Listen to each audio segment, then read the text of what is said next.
The Independent National Electoral Commission (INEC) has rescheduled Nigeria's governorship and State House of Assembly election to Saturday, 18th March 2023.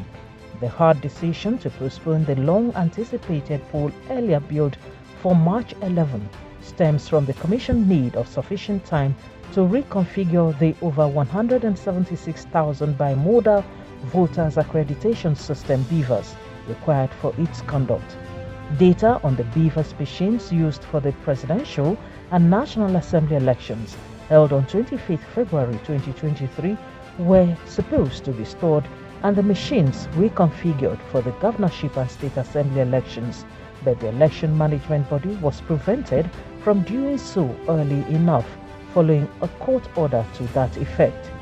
INEC National Commissioner and Chairman Information and Voters Education Committee Festus Okoye, who broke the news of the election postponement in a statement, added that with the readjustment, campaigns will now continue until midnight of Thursday, 16th March 2023. The electoral umpire maintained that it is not against litigants inspecting election materials, adding that it will continue to grant all litigants access to the materials they require to pursue their cases in court. INEC reassured all political parties and candidates that the data from the presidential and National Assembly elections will be backed up and made available in its cloud facilities, including the INEC results viewing portal (IREV). It further urged interested political parties to apply for certified true copies of the back-end data of the BVAS, adding that the results on the BVAS will continue to be available on the IREV for them to access. Recall that on 3rd March 2023, the Presidential Election Tribunal gave an ex parte order for some political parties to inspect materials used for the presidential election, including the forensic inspection of over 176,000 BVAS. The Commission, however, approached the tribunal to reconsider the order, given that the BVAS systems were to be redeployed for the governorship and state assembly elections, adding that the lack of a clearly defined time frame for the inspection could disrupt the Commission's ability to conduct the outstanding election. INEC's prayer was heard, but it was apparently too late. In the meantime, the Commission has intensified preparations for the rescheduled election, with sensitive and non-sensitive materials already arriving states.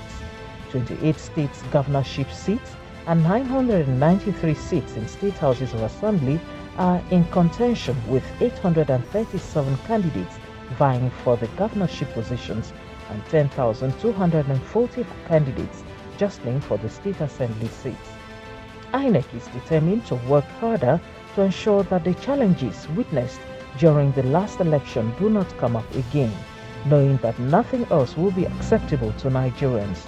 Being a requirement by law, the BVAS will once again play a central role in the next elections as an instrument for voter accreditation and results management. The Commission reassures Nigerians that the technology has been reviewed to ensure that glitches experienced with results uploading are rectified.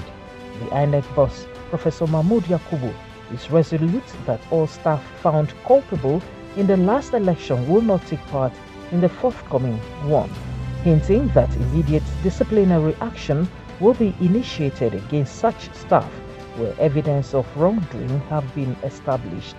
Professor Yakubu has also instructed resident electoral commissioners, RECs, to finalize election day logistics early and hand over to electoral officers at local government level in line with INEC standard practice.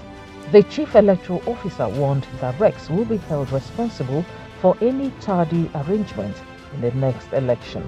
As we approach the governorship and state assembly elections, we must work harder to overcome the challenges experienced in the last election. Nothing else will be acceptable to Nigerians. All staff found to be negligent, whether they are regular or ad hoc officials, including collation and returning officers, must not be involved in the forthcoming elections. RECs must also immediately initiate disciplinary action where prima facie evidence of wrongdoing has been established against any staff involved in the election, whether regular or ad hoc. Election day logistics must be finalized before the election and handled by the electoral officers at local government level. This has been our standard practice. Centralizing the process, as was done in some states, resulted in delayed deployment of personnel and materials and late commencement of polls. Resident electoral commissioners will be held responsible for any tardy arrangement or the failure to deploy electric power generators to collation centers or polling units where such facilities are needed. The Commission has enough facilities in all the states of the Federation. Failure to deploy them is simply inexcusable. Election on Saturday is the concluding phase of the 2023 general election and will involve the largest number of constituencies. INEC is paying attention to every detail to ensure the election meets the expectation of Nigerians.